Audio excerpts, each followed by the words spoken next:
저는 이제 보수가 생각해온 안보의 개념이라는 것이 이번 사태를 통해서 굉장히 재조정돼야 되는 것이 아닌가라는 생각을 합니다. 예를 들어 한 20년 동안 보수가 이끌어왔던 담론은 반사적으로 이제 뭐 종북 담론도 중간에 있었고 주적이 누구냐에 대한 담론도 이제 있었고 한데 이걸 너무 단편적으로 접근했습니다.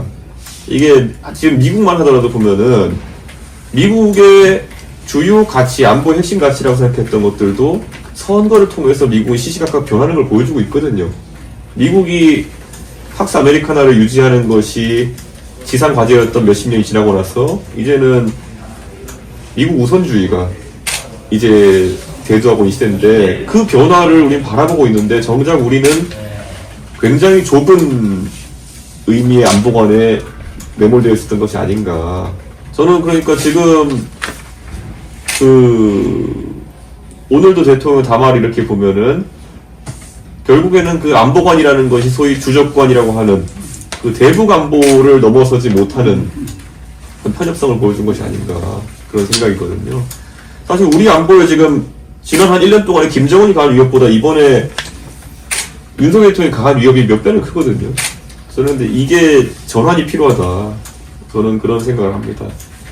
지금 이 부분이 이제 전통적인 보수와 예. 우리 이 대표가 대표한다고 예. 보는 뭐 혁신 보수의 예. 차이점인데 예. 실질적으로 지금 오늘 밤에 김정은이가 발작을 해가지고 핵미사일 발사 포탄을 누르려고 할 때 북한에서는 말릴 사람이 없을 거라고요. 예. 그리고 한국에서는 예. 막을 방법이 없는 거예요. 그렇죠. 이거는 현존하는 명백한 예. 위험이란 말입니다.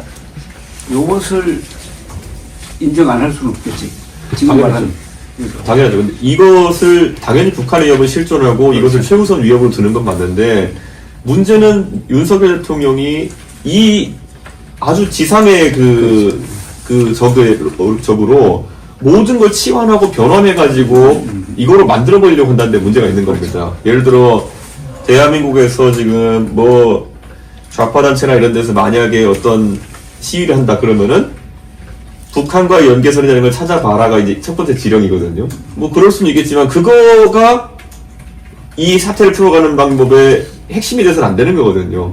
근데 저는 지금 윤석열 대통령이 이번 사태를 겪으면서 끝없이 그런 거를 이제 가고 있고 예를 들어 이런 게 있어요. 뭐 부정선거도 보면은 그 끝으로 가면은 이 부정선거론자들이 이게 원래 그 주어부터 해가지고 육하원칙에 따라가지고 설명을 못하니까 주어가 누구냐 그러면은 옛날에는 문재인이 했다.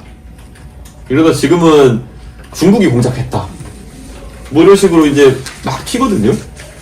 그래서 저는 이게 뭐냐면은 부정선거를 할 수 있는 주체들이 참 많은데도 불구하고 그 결정적인 때 중국과 공산 세력을 들먹이는 것 자체가 그 큰 덩어리, 그 엄중한 대북 안보와 엮어야지만이 이게 보수 진영에서 폭발적이라고 생각해가지고 그걸 계속하니까 오히려 논리 자체가 항상 저열해지는 거예요. 지금 말씀하는 게 결국 한국의 보수가 반공주의에 빠져가지고 이렇게 됐다는 거거든. 그렇죠. 반공 이론주의. 그렇죠. 그런데 나는 한국의 보수는 지금도 유효한 이념이 반공 자유민주주의라고 봐요. 예. 반공을 뺀 자유민주주의는 그건 남태평양에서 가능하고 한국에서는 반공이 반드시 붙어야 되고 그러나 그 반공은 자유와 민주에 의해서 견제되는 그런 균형 있는 거라야 되는데 그러면서 이 윤석열은 가짜라고요. 가짜 보수입니다. 자, 그렇죠.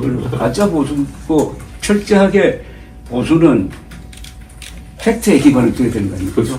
팩트를 이탈한 순간부터 그는 보수고 뭐 좌파고 뭐 아닌데 나는 그래도 아직도 이 전통적 보수가 주장하는 바의 핵심이 한반도의 대결 구도는 민족사의 정통성과 삶의 양식을 놓고 다투는 타협이 절대로 불가능한 권력투쟁이다.